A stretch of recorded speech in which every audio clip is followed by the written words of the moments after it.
We're talking free agency, and an article came out of 5 potential free agents the Detroit Lions could look to acquire here in free agency. We'll go over this list, give you the thoughts.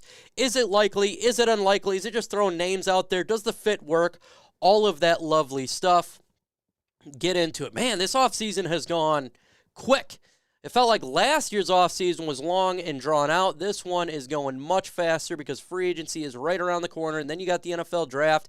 Then we're back in training camp. So it's coming quick, and it's good because I feel like this season is going to be really fun. But before we get into today's video, if you are not a subscriber to Lions Nation Unite and you like Detroit Lions, hearing it from a fan perspective as well as a former player in Herman Moore and other guests that are former players, then go ahead and subscribe to the channel because that's all we do on here is talk Detroit Lions and given multiple perspectives. Let's go ahead and get this thing going.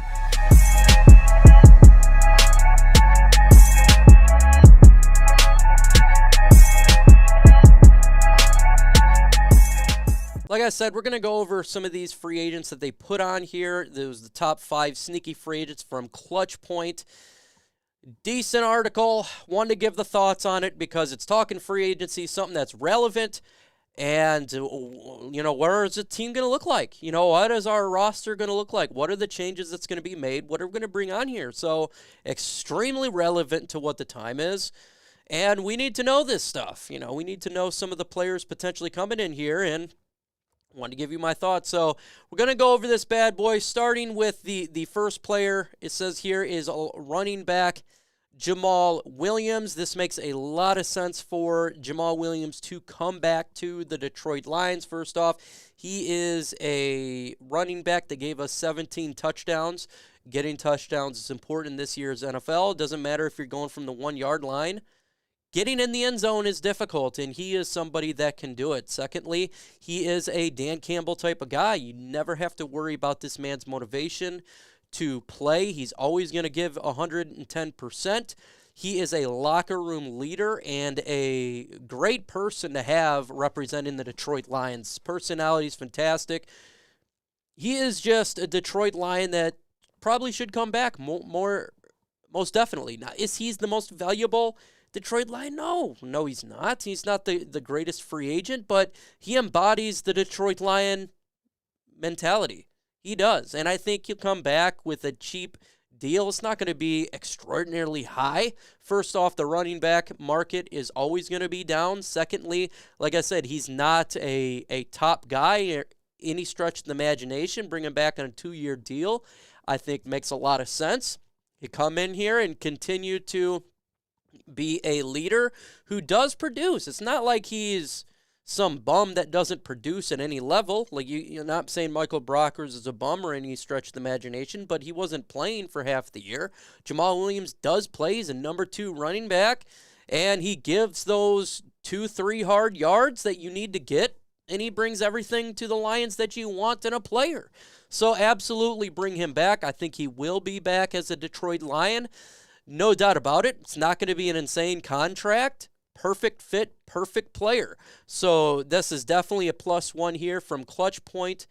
They're on target with bringing him to the Detroit Lions. The next player they have on my list here is Eagles safety CJ Gardner Johnson. This wasn't a very interesting one. He talks about that defensive coordinator Aaron Glenn is very familiar with Gardner Johnson. Glenn was with the New Orleans Saints when he was drafted Florida prospect. Glenn oversaw Johnson's development with the Saints, and he eventually moved to the Philadelphia Eagles, making his Super Bowl this season. He is a pending free agent and certainly won't come cheap, and Detroit can create some cap space, that's for sure.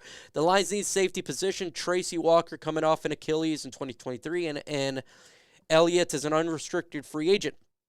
I'm not sure on this one here because, first off, we don't know what's going on Tracy Walker. We know what we have right now with Kirby Joseph. He's going to be a starter. Tracy Walker, he's shown that he is starting to come back, but will he be healthy for training camp? Will he be healthy for week 1? That's the question, and he's correct with Deshaun Elliott. We don't know. Do they want to invest this type of money into a safety position when you have bigger needs at the cornerback and linebacker position, in my opinion? I think we could get a Deshaun Elliott to come back cheaper, or they could draft a guy, as a number 3.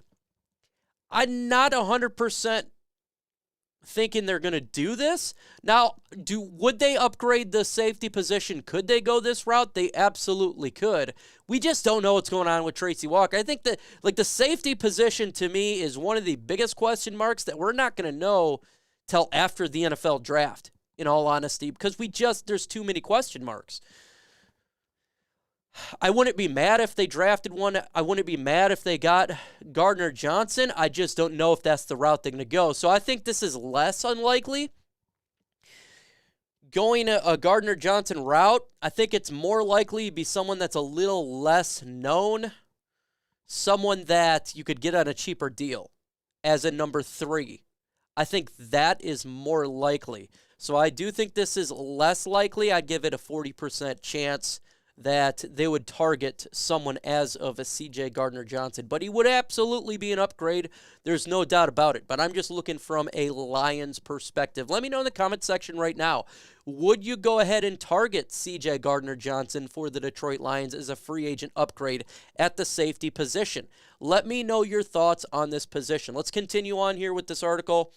He goes in here with a very intriguing free agent, someone who I love. That's linebacker Lavonte David. I talked about him endlessly last year for the Lions upgrade at the linebacker position. He is a leader. He is a tackling machine. He's sideline to sideline. 97 tackles, no doubt. Absolute upgrade over what we have at linebacker position. We only got 2 right now under contract, Derek Barnes as well as Malcolm Rodriguez. He would instantly be the starter. He would be a leader. He knows how to read defenses really well. This would be a huge get in free agency. There's questions to why may not happen. First off, he's 30 years old. If you look at Brad Holmes and Dan Campbell, they're getting players that are younger. We're talking about the draft and in free agency. Let's be honest here. They have targeted younger players.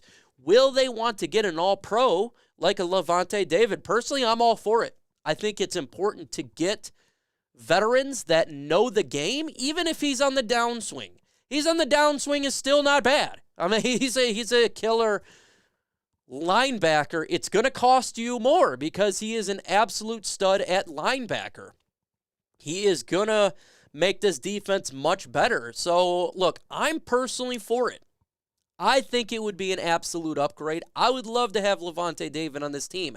I just think it's less likely due to his age and how they're building the team through the draft. Not saying it won't happen. I'm just saying it's less likely from what I've seen from Brad Holmes, but I think this is a slam dunk from this article. He would be an absolute upgrade. He would be a locker room guy. He's perfect fit for Dan Campbell and Brad Holmes. Just the age is the issue here, and the money.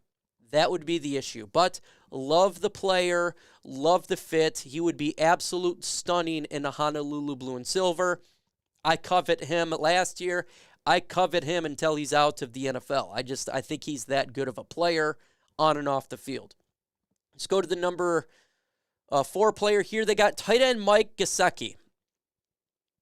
Lions made a bit of a weird trade before the trade deadline. They sent TJ Hockenson here. I'm going to completely disagree with this. I do not believe the Detroit Lions have a need at the tight end position. I don't think they need to go ahead and upgrade the position. Brock Wright's a free agent. They can go ahead and sign Brock Wright to a cheap deal. Yes, Mike Gesicki's good, but we don't value the tight end position that much. We don't need to get a name at the tight end position. I'm perfectly fine with Brock Wright, James Mitchell, and Shane Zylstra. This is something I've been battling on my channel.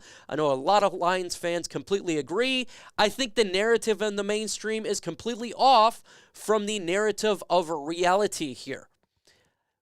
I think that the Detroit Lions do not need to get to Mike Gesicki. I do not believe it. And no need for this position here. The Detroit Lions do not need to continue to upgrade the tight end position. We are fine with the guys we got.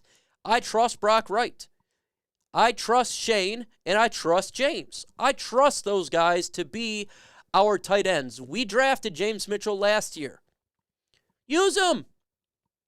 Use the guys. We can find tight ends that we don't need to overpay for. Absolutely do not need to get Mike Gesicki. He can go to another team. We don't need this position. We don't need to pay any significant money to a tight end. We really don't. There's other needs at free agency that we need to get better at. And tight end is absolutely not one, except for just re-signing Brock Wright to a veteran minimum deal. That is it. I completely disagree with this spot, and I disagree with anybody in mock drafting tight ends to the Detroit Lions. Just because we traded TJ Hockenson doesn't mean we have a need at tight end. We got better at the tight end position. Please, analysts out there, mainstream analysts, listen to the fans and people who are in the know with the Detroit Lions. If you look at local reporters, they will all tell you we don't need this. This is not a need. A fifth person they had on the list is Alex Anzalone here. I concur. It depends. Look, if you get if you get Lavonte David, you're not going to re-sign Alex Anzalone. There's really no need for it. This is a veteran spot here. Alex Anzalone, to me, is fine for a stopgap for this year. If you draft a linebacker high, we're talking within the first 2 rounds. You got 2 picks in the second round. You can get a Jack Campbell there that can help the linebacker position out there. Alex Anzalone, he did good for the Detroit Lions last year, and I think he's fine to bring back on a low-cost deal, a 1-year deal to be a veteran linebacker for Detroit. But if you get Lavonte David, there's no point to bring Alex Anzalone back. There's no point. So you can only get one of these guys. But I'm fine if they wanted to do the transition here. I'm fine with it. It's not going to cost you a lot of money, but you have to get a linebacker in the draft. So what we do here in free agency at the linebacker position will be telling. Now, look, they may sign another linebacker in free agency, a depth piece, because we only got 2 under contract. But they're not going to sign 2 starters like a Lavonte David and an Alex Anzalone. They're not going to do that. I don't see that. They will bring in a free agent, one of these guys, more likely Alex Anzalone, and then they'll draft a guy. But I'm fine with him coming back as a situational guy to develop the guy who you draft in this year's draft. I'm fine with that. I think that is okay. Look, Alex Anzalone, I gave him a lot of hell before last year, deservedly so, but he proved to be decent for the Detroit Lions. So you got to give him credit. And I give him credit for what he did the half of last year, and he was doing pretty good. So I don't mind him coming back, but you got to draft a guy. But let me know in the comments section, what free agent do you guys covet for the Detroit Lions? Put it in the comments below. With that said, folks, adios.